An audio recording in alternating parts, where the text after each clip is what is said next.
Hello class and welcome to our 7th lecture series on financial accounting or principles of accounting, and I'm your instructor Jamal Haider. Okay, so I already have uploaded the solution file of our assignment 3, and I have a big announcement to make that our midterm is going to be on 10th of November, right after we finish our today's chapter, we can say, because we are going to finish this chapter in 2 lectures. So before going to the starting of the new chapter, let me give you a brief idea, which I already gave you at the start of our fifth lecture, and we talked about that we are diving into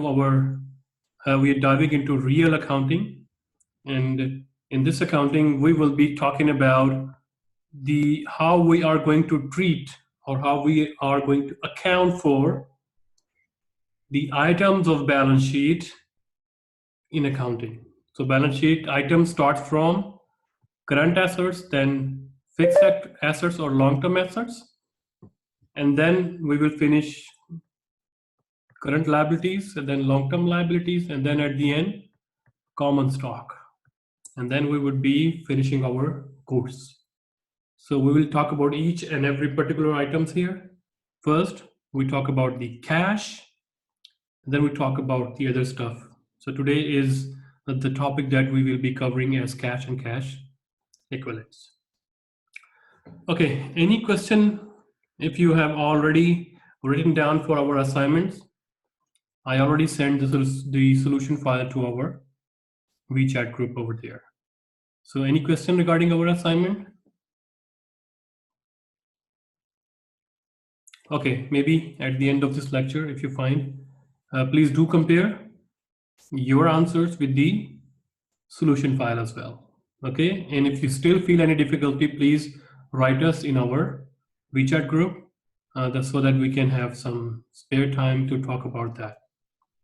Plus, I would suggest that the ideal time or the appropriate time to attempt these assignments is not at the last hour. For example, today is the last day, so you are up before 3 to 4 hours before you are solving the assignments, then it's going to give you a really tough time. So the best possible time is right after the class, or maybe one day after the class. Maybe you have still confusion regarding the concept. You could revisit the link, the YouTube link. You listen that lecture again, watch that lecture again, and then you try to solve it. So that is the best timing to solve the assignments. If you do that right before start of the lecture, then sometime I give you the questions that may require 2 to 3 hours to complete, because I'm going to be giving you that question that apply each and every concept that we talk about throughout this whole chapter. And sometimes the questions are short, so that maybe you can do it in 10 minutes. So our assignments length depends according to lecture, right? So that's what my suggestion to you guys. Okay, so please note that we would be having our midterm on 10th of November. Regarding the paper pattern, we would be talking about in our next class, but mostly most of you already have different courses with me, so you already know that we would be giving you 2 parts. Part 1 is going to be true false MCQs, and part 2 going to be like more numerical questions, asking you to write down the entries, this kind of stuff, right? Some short questions. So I'm not going to give you like big question, okay, you need to do like this for the same question. So that would be very lengthy, and also I would say not appropriate to test your because I'm more of a guy who tests the applicability of the subjects or concepts or the terminology of different courses. So I'm not into writing down the lengthy courses. So most of you already taught with me, so you already know what kind of paper pattern gonna be. So we would be talking about in our next class as well.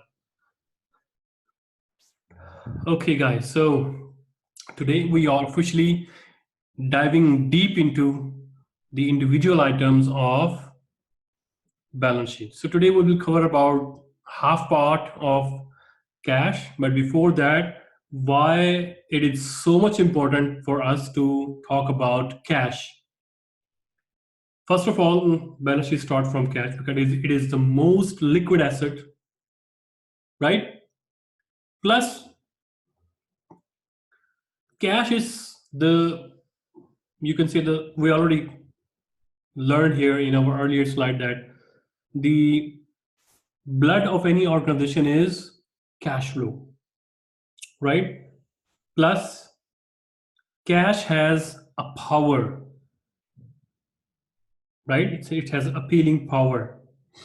So some guys can use that power to positive side, some guys can use that power to a negative side. So it means cash is the most, plus it is the most liquid asset. You can steal it, it can be stolen, stolen. It can be, transferred, it can be embezzled, right? So in a matter of time, it can do, you take that cash and use that cash, and the time period is very small. So that's why it's most liquid asset. So for that one, we first analyze, or we want to talk about its internal control.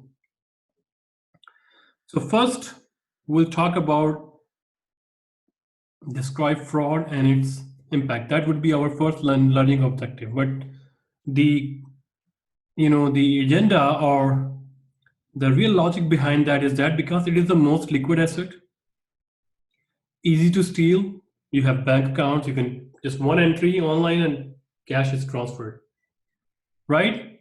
So we know that. We also talk about in our previous lectures, okay, we made a wrong entry, right? So computer cannot make error, but human can make error, right? So there's a very little room between human error and fraud, and that is intention.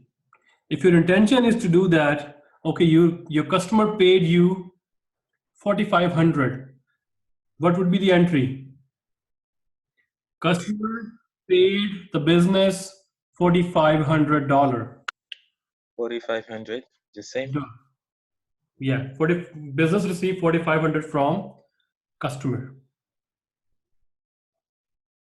What would be the entry? Cash received, because cash is received, cash increase mean cash debit, and account credit 4,500, right? But what if you are the receiving party, you receive 4,500 and you write it down 450 rather than 4,500, and the rest of the money you take it into your account, into your pocket. Entry is good. Nobody can, make an error or can find out, okay, where is, the entry is not, because debit is equal to credit here, so we cannot find out. So that's why internal controls are established. So let's talk about different. We do have different kind of frauds, types of fraud as well. So let's just dive into this first learning objective. So fraud means intentional misrepresentation of facts. So the previous entry that we did, instead of writing 4,500, he write 450. If his intention was like misrepresentation, or by doing it intentionally, deliberately, he did that, that is fraud.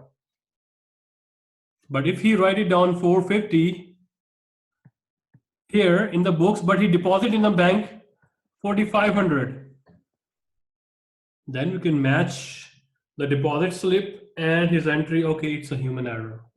Logical, because bank is deposited with 4,500 and maybe he was in hurry, maybe he was not mentally 100% present here, so maybe he write it down. But you cannot write a 0 here.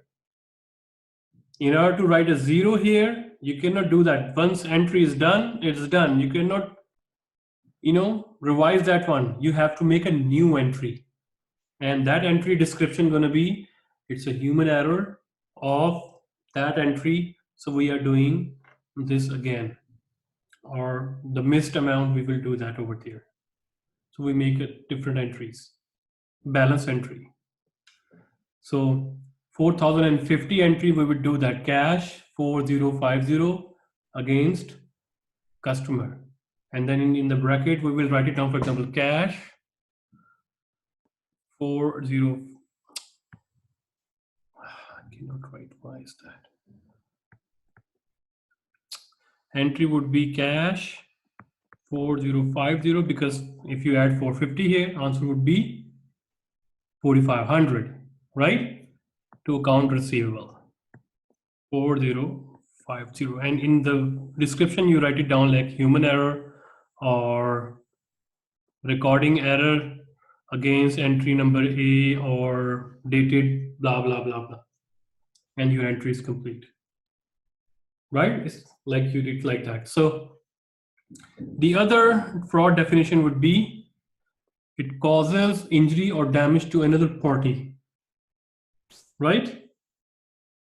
You deliberately did that, which causes injury or damage to other party as well. And injury can be emotional as well, time related as well. Doesn't mean that it's a physical injury, you broke someone's legs or you punched him in the face. No, it can be. It certainly has a part of, this kind of, statements in fraud as well. But injury can be emotional, time related, liquidated damages, business partner failures, whatsoever. The last one is increased with expansion of e-commerce via internet. We are seeing a lot of different kinds of fraud scams with the introduction of IT technology called e-commerce. So there are sometimes, number one is insurance fraud. We are already familiar with that. I'm not going into this detail. You better know that. And then check forgery, because your signatures are already have a specimen. It's not only saved with the bank, but also if you sign some checks, somebody can take a picture and try to replicate your signatures and try to cash out the money according to your name. This is also a type of fraud. Medical fraud, Medicare fraud, medical fraud, credit card fraud, identity theft fraud, right? So I may change my name and make another Facebook ID with the name of, for example, Fabian, Florian, and I can say that, sir, I'm not attending today's class, please mark my absent. And I just mark your absent, and all of a sudden